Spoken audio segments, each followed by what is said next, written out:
Встреча святыни Ковчега с честной главой святителя Иннокентия, митрополита Московского, просветителя народов Аляски, Якутии и Дальнего Востока проходила в храме святителя Иннокентия. Настоятель храма Анатолий Астафьев совершил молебен, а после богослужения открыли доступ к святыне. Поклонение мощам, прикладывание к мощам – это и есть как раз часть вот этой нашей с вами церковной жизни, часть вот тех действий, которые наполняют нас с вами благодатью. Для нас этот человек вообще очень близкий, это практически наш с вами родственник, это наш небесный покровитель. Мало того, что Иннокентий Московский наш с вами практически земляк, он родился почти на берегах реки Лена.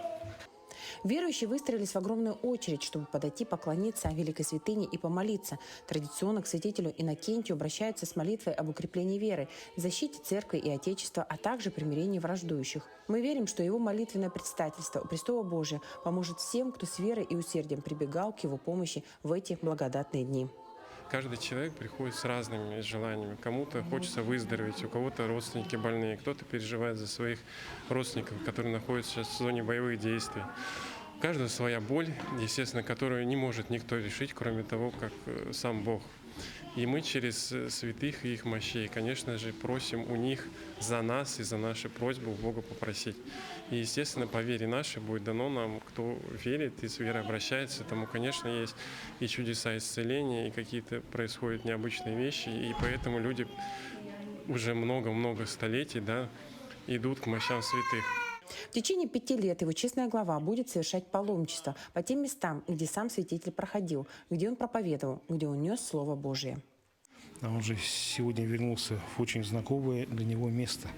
Ведь за время своей жизни, путешествия по вот этому Иркутско-Охотскому тракту, несколько раз он по нему переезжал, он здесь был, вот здесь прямо здесь в нашем Ухтуе, он здесь бывал, в Витиме, в Передуе, он все это приезжал, ночевал здесь, разговаривал с людьми и так далее. То есть для него эти все места очень знакомые.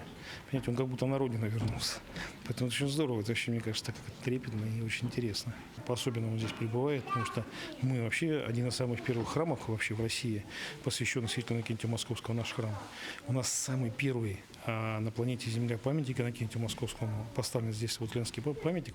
Поэтому это событие для православных верующих Ленского района очень значимое, особое, как отметил настоятель храма Анатолий Астафьев.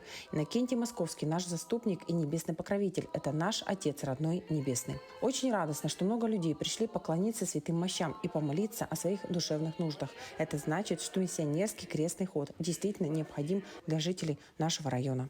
Светлана Болеева, Виталий Андреев, Ленск.